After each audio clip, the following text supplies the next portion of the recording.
I only started watching Friendship is Magic within the last year. The series began airing in 2010 and grew an absolutely massive fan base throughout the decade before ending in 2019. The fandom was absolutely unavoidable. Even as someone who actively tried to avoid the show at the time, I still couldn't block it all out. I heard quite a lot about the show via news, memes, and cultural osmosis, but I never got any of the context until I actually began watching the show recently. This gave me quite a warped view of the show. The things I'd already known about the show gave me quite a lot of misconceptions. So when I sat down to actually watch it with my two sisters who'd already watched it before and were familiar with it, I had a very interesting time finding out what parts of the show I was correct about versus what parts I was wrong about. I thought it would be fun to make a lighthearted, breezy video where I list off some of these misconceptions and talk about what parts of the show surprised me the most. In my previous video, I mentioned that I haven't watched the final season yet, and I still haven't, but I wanted to make the video now, so please bear that in mind. Also, the rest of this video is going to be unscripted because I wanted this list to have a bit more of an authentic feel.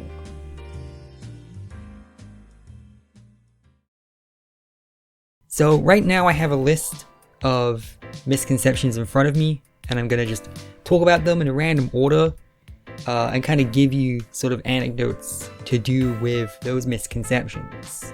The first misconception was about the Cutie Mark Crusaders. I didn't really know very much about them. I certainly didn't think they would get anywhere near as much screen time as they ended up getting. I knew that they would be side characters, but I didn't think we were going to get entire episodes just about them, and so many episodes about them. The biggest misconception I had about the Cutie Mark Crusaders was how they would get their cutie mark. As anyone who's seen the show knows, in season 5 there's an episode to celebrate one of My Little Pony's anniversaries where the Cutie Mark Crusaders just get their cutie marks. Earlier on the show, near the beginning, my sisters said something along the lines of, any plotline that's set up in season 1 doesn't see closure until around season 8 of the show. And I assumed that they were talking about the Cutie Mark Crusaders getting their cutie mark. I think my sister was trying to set me up with the expectation that plot lines wouldn't really go anywhere for most of the show, which I was okay with. So as the show progressed, and we got episodes about the Cutie Mark Crusaders trying to find their cutie marks, we had a lot of fake outs. I remember specifically there was one episode about Apple Bloom's dreams where she meets Luna, and we have like a fake out visual where they show her like getting a cutie mark or something. And then there's another episode where she takes like one of Zeccora's potions to try and get a cutie mark, and she does, but it ends up being like the quote wrong cutie mark. So we've had a bunch of fake outs before. And so to get to the really funny part, when we got to the episode where the Cutie Mark Crusaders actually got their cutie mark, I didn't believe it at first. I think this is one of the funniest misconceptions I had about the show. I was so determined that they wouldn't get them until much later on in the show, during the actual scene where the Cutie Mark Crusaders get their cutie marks. I was just kind of sat there smugly with my arms folded, actually saying that it was going to be a fake out. And even after they got the cutie mark, because I was still like, yeah, this is probably some kind of fake out and we're going to reveal that it's not real. So I think that was my biggest misconception about the show. I think I thought that they were going to get their cutie marks in like one of the two-parter series premieres or something. And no, it's just like a random episode halfway through a season or something. Again, I believe it was told to me that it was like an anniversary episode or something, and that's the reason they picked that episode.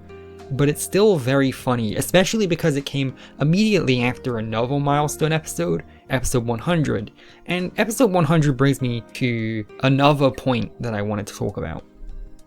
Episode 100 is Slice of Life. It's an episode about the background characters, and this was one of my other biggest misconceptions about the show at the time. I saw the background characters, I think everyone calls them the background 6, so Derpy, Dr. Hooves, is Rose one of them? I can't remember.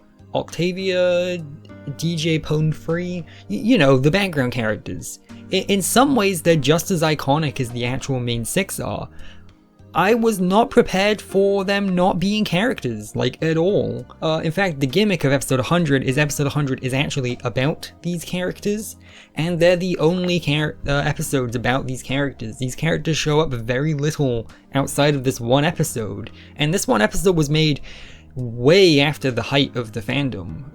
As someone who was an outsider, the fandom was at its biggest around season 3-ish. After season 3 in 2013, as an outsider, I heard a lot less about the show. The viewership kind of, at least to someone outside the fandom, I'm sure if you were in the fandom, it still seemed really big at the time. To see, you know, Derpy, who had essentially become the fandom mascot, be everywhere, unavoidable, even the My Little Pony image board is named after her. It's interesting to see her not be a character, like at all. There's like only a couple scenes throughout the entire show where she even speaks. And that was something I was not prepared for, and if I can be completely real, was a little disappointed by. It would have been nice to see more episodes about these characters. I think it's weird that some characters just didn't get their own episode. Like, where's the Derpy episode? Where's the Rose episode? Where's the Octavia episode? Like, there's a lot of characters here that could have got more episodes about them. Maybe even them interacting with the main six, and so it's weird that they don't. I get that they were originally designed to just be background characters, but this show went on for a very long time, and so it's interesting that they never really did outside of the one episode. Another really interesting misconception I had about the show was Discord. Everyone who's seen the show knows about Discord. He's one of the most memorable characters in the entire show, and I had a really big misconception about him. Because he so obviously is designed to look like a villain, and because he's not a pony, and because he's one of the only men in the show, my biggest misconception was that he was the villain. When I was watching My Little Pony Make Your Mark, my sister, only a very few episodes in, before we even finished chapter 2 of Make Your Mark, my sister said something along the lines of, Opaline has already been a villain for longer than any of the villains in Friendship is Magic got any screen time. And I found that very interesting because Opaline had only been in like 5 episodes of the show, so I found it very difficult to believe that Friendship is Magic had any villains for less than 5 or so episodes. In my head, I thought, what about Discord? I thought he was like the villain. I always saw like images and merch of him and everything, but I somehow completely missed that outside of his introductory episode, he's not a villain, he's a comedy relief character. I genuinely thought that he was a character you were supposed to take seriously, so it hit me quite hard when I actually got to him in the show and realized that, again, outside of his initial introduction episode, he's not a villain, he's just a comedy relief character. I would go as far as to say that I don't even really think he gets a redemption arc, because he doesn't get redeemed. He's just kind of bored, and he will just side with whoever entertains him the most. So I don't even really think he got redeemed necessarily, and he certainly is more of a comedy relief character than he is a threatening villain. But I don't know, I just remember seeing like merch and figures and posts about him that made it seem like he was the big bad. I was expecting to see like an episode near the end of the show where we had like a really dramatic fight between Twilight and Discord, but the scene that I was expecting to happen with Discord actually happened with Tyrek in season 4 instead. So I guess that's the easiest comparison to make, is I thought Discord was going to be a lot more like Tyrek actually was. Another misconception I had, this one's quite a small one. I was not prepared for how little technology was in Friendship is Magic. I didn't realize this was set, well, in the pony equivalent of the Middle Ages. As someone who started with Gen 5, this is one of the most interesting misconceptions to have. I saw people complaining about the ponies in Gen 5 having like smartphones and things, and obviously I knew in Gen 4 they wouldn't quite have smartphones, but I wasn't expecting them to not even have computers or anything. It was so interesting in the very first episode to see that letters were delivered by Spike's Dragonfire. I found that really interesting, and it completely caught me off guard, especially Gen 4's commitment to that in general. There's like, outside of like the train, there's like no real technology in Gen 4 like at all. The closest we get to a computer or a phone is like a typewriter, I think. I think that's probably one of the more interesting things to get introduced to the opposite way around. I went into the show already being familiar with the idea of them having smartphones and things. So it was actually kind of more jarring to me to see them not have any of that stuff. There's also a few other things that really surprised me, and those revolve around people's reactions to certain characters or plot points. So when I got to the season 6 premiere and got to Flurry Heart, I was surprised that she was so hated on. I just thought she was really cute, you know? I already liked Cadence. I already liked the idea of having a family just because I like all of the cool continuity things that happen throughout the show like that, to make it feel like time's actually progressing, you know? I mean, it's a girl show at the end of the day, and not to say that girls can't handle complexity in depth or anything, but you know, some things in girl shows just exist to be cute, and I just really liked her a lot. I know there's a lot of lore things that are disappointing in regards to her. When Cadence mentioned that it's unusual, in fact, an anomaly, for an alicorn to actually be born an alicorn, I thought that was really interesting, and I was hoping that they would have an episode later down the line that like explored that concept a bit more, and unless they do in season 9, they just don't. So that was a little bit disappointing, but it wasn't enough for me to hate Flurry Heart outright. And on a similar point, that leads me right to Cadence herself. I don't know how unusual this is, but I was just completely caught off guard by Cadence. The show at the beginning, and especially like the people working on the show at the beginning, like Lauren Faust, were pretty insistent that Celestia and Luna were the only alicorns.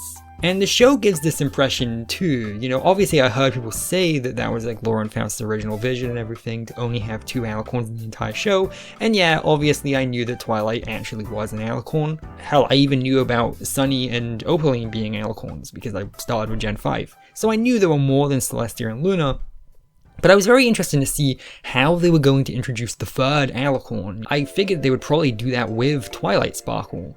I think Twilight becoming an alicorn was going to be how they would explain or introduce the idea of there being more alicorns out there. And Cadence just kind of walks into view in the season 2 finale, like it's no big deal. And it just kind of happens, and we don't really elaborate much more on it than that. It was really jarring and really caught me off guard, but then I ended up really liking Cadence as a character after that. I don't think it was too surprising an opinion to have that season 2's finale as a whole was one of the best episodes of the show. This one isn't necessarily a misconception, it's more about how my opinion changed as time progressed. And that's Granny Smith. Initially, I really liked Granny Smith as a character. She was very entertaining, she got some interesting episodes. She's one of the side characters who does actually get quite a lot of screen time. In season 7, we get a backstory episode where we finally learn about Applejack's parents, and we find out about how Granny Smith was not super great towards Applejack's parents. She was very discriminatory to them. The episode as a whole is supposed to be kind of like a homage / reference to Romeo and Juliet, but it's just shocking that the show up until this point has treated Granny Smith as an unambiguously good character that we should like and everyone trusts, and then we just get this bomb dropped on us out of nowhere about how she lied about Applejack's parents to her face. There's a lot of episodes like that where they bring up something that's like really big and could be lore defining, and then they just drop it and never come back to it again. I'm thinking about the episode where they kind of imply that Pinkie Pie and Applejack could have been related, and I don't even want to get into that episode right now. I like the idea of them potentially being related, especially because she has pie in her name, so apple pie is like a really cute pun. One of the biggest changes about the show as it progressed was it became more and more cynical. The beginning of Friendship is Magic, the first couple seasons or so, were very sweet and sincere, I guess are the 2 words I'd use for them. The episode plot lines are very simplistic, some episodes are better than others for sure, but everything it did felt very sincere, that it was just a show about ponies, and they were just trying to write the ponies in an interesting way. But if you cut to the later seasons, you notice a certain cynicism start to crop up, a certain kind of eye-rolling and becoming self-aware and making entire episodes about how annoying bronies were. And I get it, bronies probably were annoying back in the day, but it really kind of turned me off a bit. It doesn't happen super often, but it is a trend you notice when you binge through the show in the way that I did. The show very subtly and slowly over time kind of morphs what its tone is like, and I didn't really like the episodes where that popped up. I like shows like this because of their sincerity, and so to see it become a bit more self-aware and eye-rolly at itself, and breaking the fourth wall and stuff, I didn't love that as much. It's also interesting to me that Luna never really got any screen time. Celestia got quite a lot of screen time. In fact, the handling of Celestia and Luna in general were very interesting to me, because Celestia gets a lot of screen time, and she's built up in universe to be one of the most powerful characters in the show. The Celestia and Luna both have the ability to raise the moon and the sun. And then every time a villain appears, Celestia never really does anything about it. In the later seasons, they will kind of throw in a scene to show Celestia attempt to try to do something and then fail, but it's just very interesting how quickly the pattern pops up of a villain appearing and then her just immediately offloading everything to Twilight. I think it's at its funniest in the season 2 premiere when it's Discord. Kind of gives this air of even Celestia doesn't even think Discord's that big a deal because she's not even doing anything about it herself. It's very interesting. I know the show gives explanations for why each time, but it's still just very funny that this universe's version of God never does anything. And then Luna does even less, because while she feels like a character who's more willing to try to help people, she just never really gets any screen time. She gets less episodes focused on her than even someone like Granny Smith does, or even Big Mac. It's really interesting, and they can't even make the excuse that they couldn't get the voice actress for her to come back, because they could. She voices Rarity as well. So I don't know why they were so reluctant to give Luna any episodes at all. Obviously she does get some, but she's one of the most interesting characters in the show, and they refuse to ever do anything with her. I guess the last thing I want to talk about before I bring this video to a close, because I don't want the video to be too long, and obviously there's a lot to talk about with a show this long, is the handling of Starlight Glimmer. I knew Starlight Glimmer was going to be a character in this show. Of course I did. There was a lot of controversy and backlash that even someone who wasn't that familiar with the show had heard about. I knew that she was a character who was introduced around halfway through the show, and I knew that she would join the main 6 at some point. As I started the show though, I began to hear from people who had seen the show that they failed, or at least gave up, on trying to make her a member of the main 6. So my assumption is that Sunset Shimmer, oh my god, we'll get to that in a sec, is that Starlight Glimmer would be introduced, they would attempt to have her join the main 6.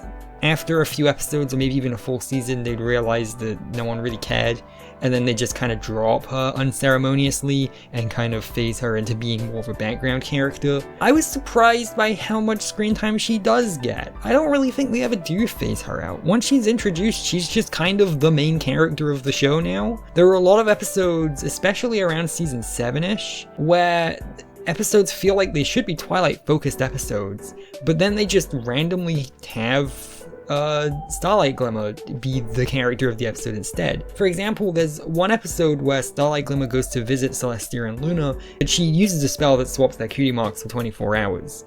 And so it's about Starlight Glimmer hanging out with Celestia and Luna and learning more about them. This to me felt like it should have been a Twilight episode.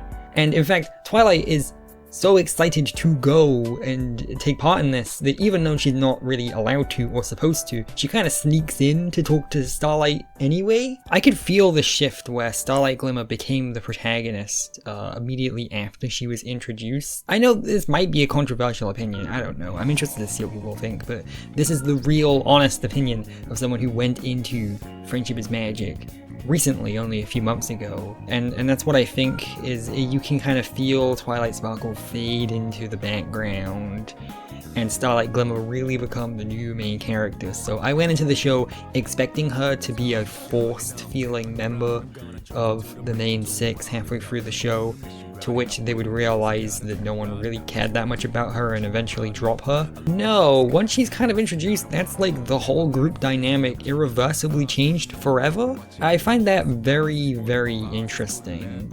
I guess to end this video with a couple more short points. It's not just nostalgia. I'm sure you're probably aware of that, but as someone who's only just started watching the show recently and has gone in with a fresh mind, no nostalgia, you know, like I'd heard of these characters, but I don't feel any like attachment to them until I actually start watching the show or anything. The show is legitimately, genuinely really good. I don't think it's my favorite show of all time or anything. Hell, it's not even my favorite My Little Pony installment. I know that's gonna get me into some deep water, and that's kind of segueing very nicely into the last point I wanted to make. This is where we truly test to see just how hostile the My Little Pony fandom is. I think my hottest take and biggest misconception about Friendship is Magic is that it's worse than Equestria Girls. Yes, really, I 100% mean it. I went into Gen 4 of My Little Pony expecting Friendship is Magic to be genuinely really good, which it was, and for Equestria Girls to be a weird little novelty that isn't actually good. But the premise is interesting enough that would kind of grab my curiosity anyway. And I came out of Gen 4, well, I haven't finished it yet, but I'm like about to start Season 9, so I'm pretty close to the end now. I'm finishing up Gen 4 of My Little Pony with the opinion that I think I enjoyed Equestria Girls more than Friendship is Magic. I know, this is my second proper video on the channel, and that's the second big hot take I've kind of spewed. The first being that I genuinely really like Gen 5 of My Little Pony, and the second being that actually my favorite piece of Gen 4 media is Equestria Girls, not Friendship is Magic. So that's quite the big misconception. In fact, it's such a big misconception that that one is gonna get its own video later down the line, maybe even its own series of videos. So anyway, I hope this was a fun, breezy, lighthearted video where I talked about my misconceptions and surprises in regards to Friendship is Magic as a first-time viewer in 2023. I know this video is releasing in 2024, but I did watch it for the first time in 2023. Hopefully you don't get too upset about any of my opinions. They are just opinions, and I cannot stress enough, I haven't really interacted with the fandom that much. I've been very much an outside observer, so I'm honestly not sure how many of these opinions are commonly held ones, and how many ones could get me exiled from the fandom forever for even daring to say them. This was a bit more of a light-hearted video, but hopefully you still enjoyed it all the same. Not every video has to be 100% analytical. The next one probably will be a proper video essay again though. So yeah, I'll see you later with the next video then. Goodbye.